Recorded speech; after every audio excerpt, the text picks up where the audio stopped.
I'm really delighted to be here with you today and to share this course with my husband.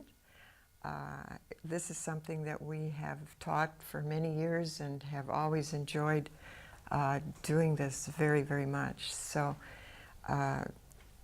we'll start then with another diagram, but before I show you the diagram, I want to tell you a story. Several years ago, when we were in Africa, my husband and I, we had our two boys, and they were 9 and 10 years old. And we were visiting some missionary friends in Kenya. And these missionaries were working with the Maasai tribal group. This is a very distinguished, very colorful group of nomads that are very well studied by anthropologists. I'm sure several of you have heard about them or have read about them.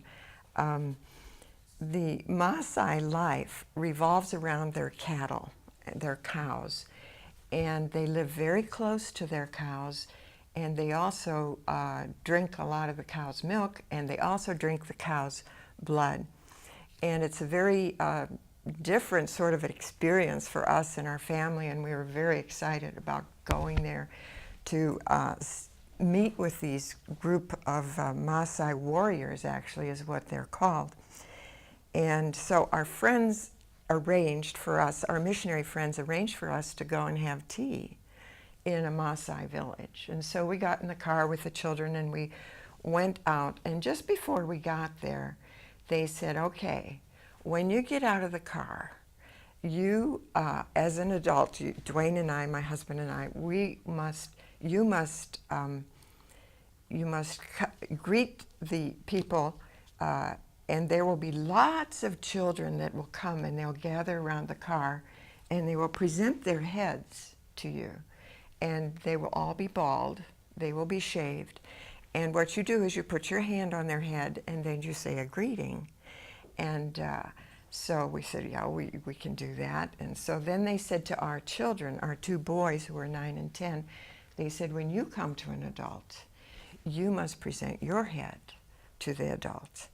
And so we got there, and all of a sudden the car was surrounded by children, and we got out of the car, and my husband and I are putting our hands on their heads and saying, God bless you, hello, you know, nice to see you. And we were touching the children's heads. Meanwhile, our son Mark, our 9-year-old, he encountered a Maasai warrior. And the Maasai warrior was standing there with a big stick, and he had 2 red sheets that were knotted on his shoulder. And he looked at my son, and Mark was very dutiful. He presented his head, and the Maasai warrior spit on him 3 times, and the spittle was running down his cheek. And you can imagine how he felt. Just think about how you would feel if this had happened to you. And so now I'm going to tell you the rest of the story in a minute, but I want to show you the diagram first, and then it will make more sense to you. So I will tell you how the story ends in just a little bit. I want to turn now to this diagram that we have. It's called the Cultural Adjustment Map. And this is a map that has been very, very useful to many, many thousands of people that have gone into other cultures, because it's a map that tells them where they're at in their adjustment to cross-cultural. In fact, we've had people take these maps and put them up on their bathroom mirror when they get into another culture, just to remind themselves every morning, you know, where am I at in my adjustment to this new culture? And so I would recommend that you think about that when you go into another culture, to take it with you. So let's look at this map here. When you enter another culture, you are immediately hit with the facts of life abroad. And you have all kinds of negative feelings that come out of the differences that you encounter. like the spit running down your face. The frustration, the confusion, the tension, the embarrassment, all these negative feelings start welling up inside of you, and you get very, it's very upsetting. And the longer you stay, the more differences you encounter. And they're often much deeper differences. So let's stop and think for a minute. What are some of the differences you expect to encounter? We've talked a little bit about that already, but what are some of the bigger differences you expect to encounter when you go into another culture? I know some of you have been in other cultures and you've experienced those differences. What are they? Let's make a list or think about those differences. I mean, the language probably. The language is a huge one, that's right. And just try to pronounce some word. And it's funny, in English, when you try to pronounce, you have to be really, your mouth, almost your muscles should be really work fine. While in Russian, to better pronunciation, you should lose your mouth. I mean, this is very interesting. It's just opposite. In English, you should tend your muscles to pronounce. In Russian, you just lose your mouth, your pronunciation is better. So that's already the culture with the language should be. But I would say a lot of things, it depends on the culture and how the relationship between them, the family clans and the judgment system, the government, how the corruption is viewed. So people don't used to, like in Russia, we used to do the good way in America, but we understand what happens in Africa. I can imagine for American come to Africa, some places where there's corruptions, where they're totally different. You cannot go here. You cannot talk with this person. This guy should talk with this person. The law doesn't work, so it's gifts. It's something. And I read the book that was written for American who live in Moscow, and it was so funny for Russian to read this book because it says if you come to the market. And you see the nice fruits, it doesn't mean that you bring them home. So they'll put you the different fruits. In the bag, yeah. So there's so many, I think, things that really hurts the people. And there are scores of differences that you encounter, like you said, the language one. It makes you feel like a 2-year-old when you get there because you can't say anything and you can't get your mouth around the words.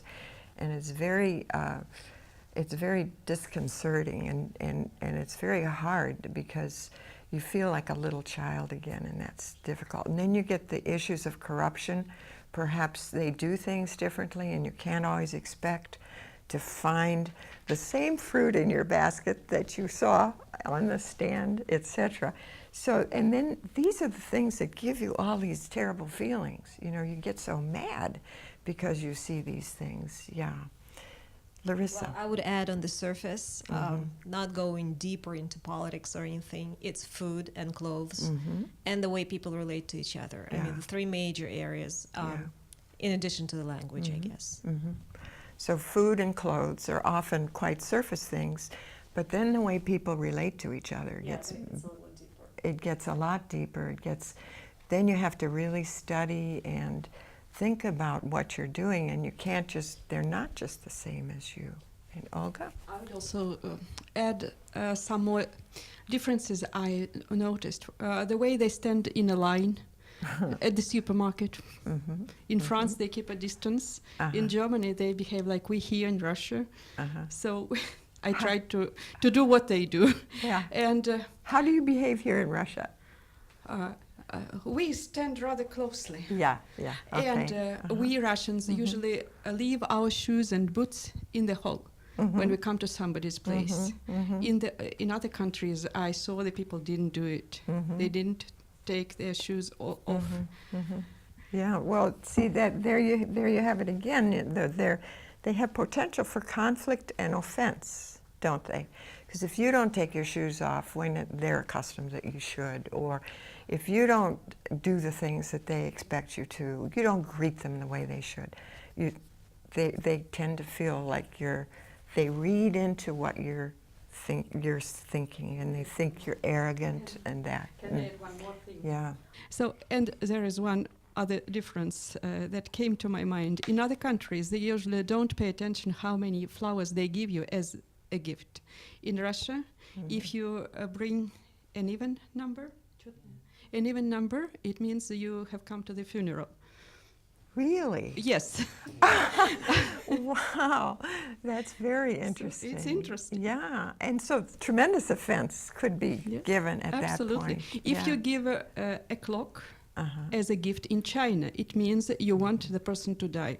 The Oh, sooner the better. Yeah. So there's so many little things like that that can create all these negative feelings that we have. And then we get angry and we get confused and we get frustrated. And I know I often have found myself thinking, that's so inappropriate. That is so wrong, the way they're doing these things. I certainly wouldn't have done it that way, you know, and they must be so, and you've got all these negative, you know, adjectives that you give there, and these feelings tend to grow, and pretty soon you begin doubting yourself, and you begin to think, why did I come here in the first place? What am I doing here? And I will never fit in, I will never, and so all these feelings start tearing around in your being. Now, the thing that we have to remember is that these feelings are normal. It means when you have all these negative feelings that you have red blood flowing in your veins, that you are a human being, and this is normal for all human beings to feel these negative things. In fact, there was a group in the United States early on when they were just starting to study cultures that were sending groups of young people overseas to work around the world. And so they sent the first group out after they were organized, and they thought, well, we'll train them well. So they trained them very well, sent them out, and when these young people came back, they were reporting all these negative feelings and how badly they felt and how hard it was. And the trainers thought, oh, we didn't do a very good job. And so they tried to do it differently, and they changed some things. They trained the next group of young people, sent them out, and the young people came back after their period of time overseas, and they found that they all felt the same thing. And finally, this group decided, and these were part of the U.S. government, they decided, you can't train people so they don't feel these things. So now what to do? What do we do? How do we train them so that they don't feel these things? Because this is a situation they find themselves in. And the good news about it is that we have discovered is that you have a choice. You can make a choice. When you have all these negative feelings, you can decide, I'm going to do some things differently. And there are two coping strategies. There are two choices you can make. The first choice you can make is you can decide to observe. You can look around. You can look at what they're doing. You look at how they act. And you can observe. And you can listen. Listen to how they relate to each other. And you can inquire. If you don't understand, find somebody that understands the culture and ask and inquire. And that kind of a choice will lead to rapport, to good relationships, to trust relationships, and understanding. And you'll understand the culture more and more as you observe and listen. There's another choice you can make, and this is a choice that many of us have made. I'm sure you've experienced this in your overseas experiences. You can criticize, you can rationalize, and you can withdraw. Now, you can criticize and say, oh, it's so stupid the way they do this thing. Or, I don't like this. Why don't they do it the way we do it? Or you can rationalize and say, well, they haven't been as educated as we are, or whatever, and you can talk like that. Or you can just simply withdraw. You can shut up and not say anything. You can just keep to yourself. You can just close down. And those kinds of choices will create alienation and isolation. And before too long, you're going to find yourself isolated, not understanding, people aren't going to be relating to you, etc. Now, I wanted to say something about this withdrawing. Sometimes withdrawing is an important thing to do. A strategic withdrawal is what we call it. And that is when you feel so overwhelmed by all of these negative feelings. That's when sometimes you need to just pull back a little bit, go to your own place, put yourself back together, have a good cup of tea, you know, talk to somebody that speaks your same language and just relax a little bit and gather yourself to get back in the culture and start observing, listening, and inquiring. Then there is the ultimate withdrawal. What is the ultimate withdrawal, would you think? Unacceptance. Absolutely, non-accepting the people at all. That's right. And another way to ultimately withdraw? Can go ahead, Vitaly. You basically, leave the country, That's leave the right. place. Absolutely. And say, forget it. I'm Yeah. not going to be here, and Yeah. just I don't want to do anything. I'll go back to whatever Yeah. I feel better. So. Mm-hmm. And a lot of people that don't understand what's going on when they first come into a culture, they withdraw and withdraw and withdraw, and then ultimately they just turn around and go home and say, I can't do it. We had a friend that was sent by General Motors to Mexico City, and he was a very important engineer. And he was in Mexico City. I think he was only there for about 6 weeks. And he finally told General Motors, I'm sorry, I can't do this. And he turned around and went home. And I think the tragedy of that was he was a very able man, very competent at what he did, engineering cars. But he had never received any preparation. Nobody had told him about all these negative things that he's going to feel and how to cope, what kinds of choices to make when he got in Mexico City. He turned around and came home, and Dwayne and I felt so terrible about it because we didn't realize that was what had happened to him until afterwards. And he was a good friend, and we could have said, you know, there's a way to do this. You can do this. It's possible. So that's the choice that we have. And when we feel a bad, negative feeling, we can decide to go one way or take the lower road and go the lower way. And all of us have gone the lower road once in a while. But that's the beauty of having that on your mirror or having that in front of you, that map. You can say, where was I today? Did I take the lower road? Okay, then tomorrow I'm going to do differently, and then move on the upper road. Now, let me share what happens. We also have to think about what we bring to the party. What do we bring with us when we come? Because all of us have certain attitudes. Those are essentially attitudes about going overseas. Before we leave,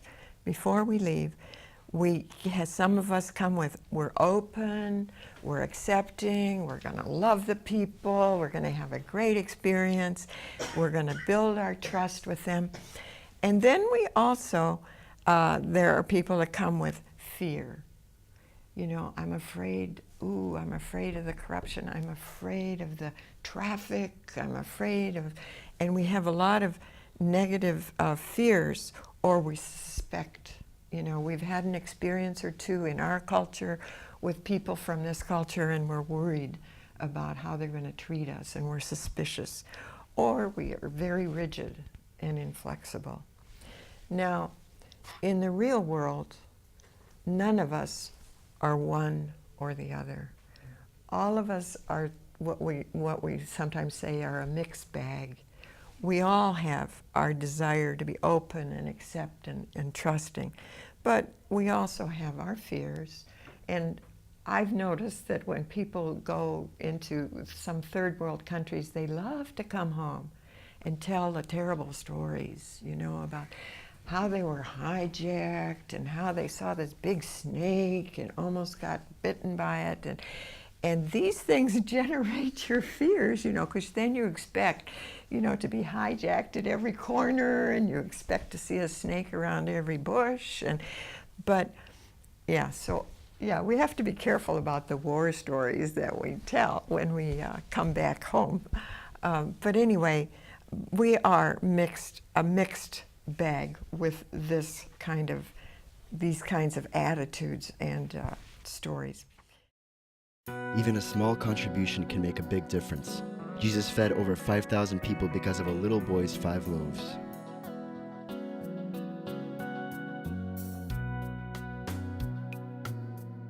Regardless of the amount, your contribution is very important and greatly appreciated. Visit us at www.tvseminary.com.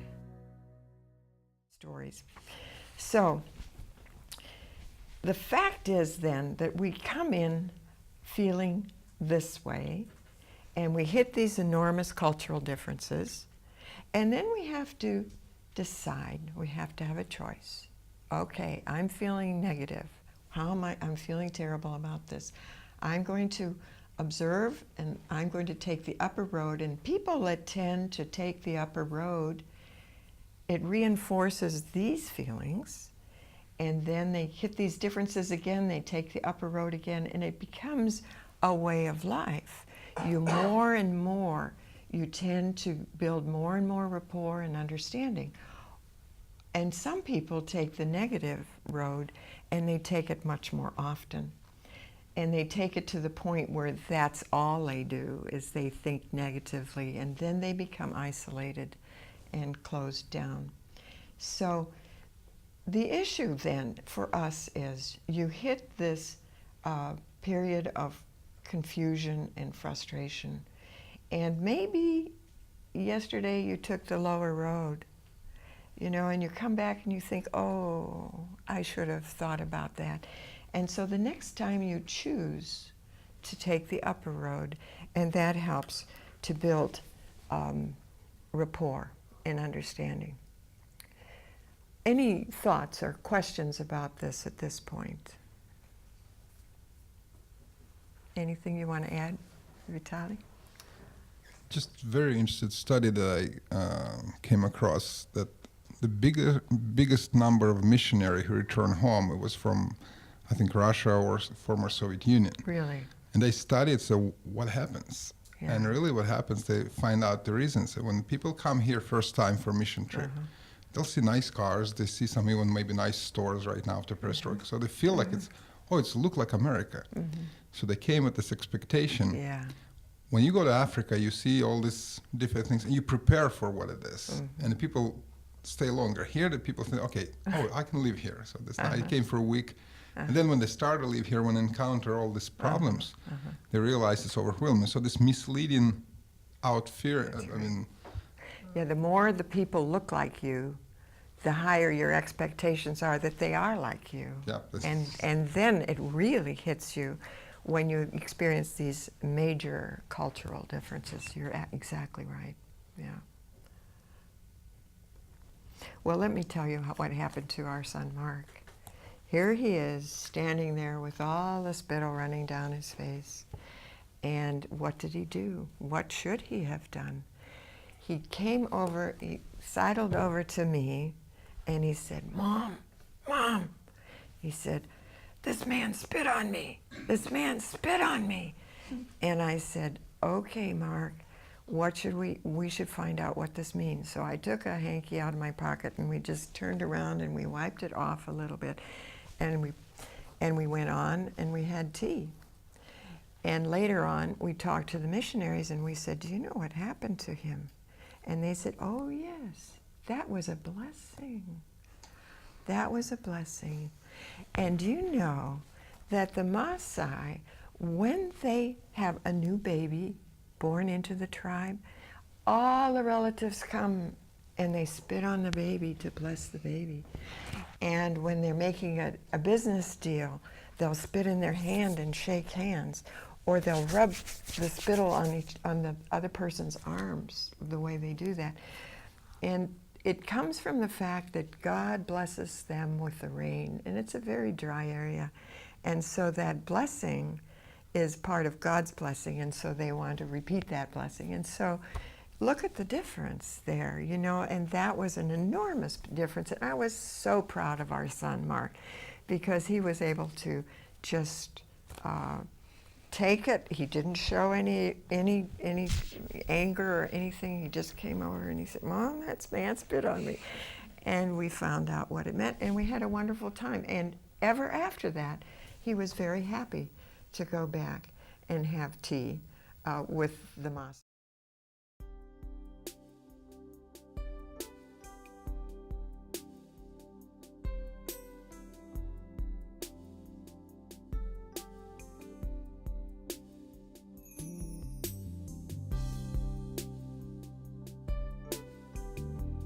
Now he who supplies seed to the sower and bread for food will also supply and increase your store of seed, and will enlarge the harvest of your righteousness. You will be enriched in every way, so that you can be generous on every occasion, and through us, your generosity will result in thanksgiving to God. 2 Corinthians chapter 9, verses 10, 11. How to give to TVS Ministry. You may give online at efca.org/givenow. In the description place, write Russia Distance Learning, account number 24109-0150. Or make checks out to EFCA.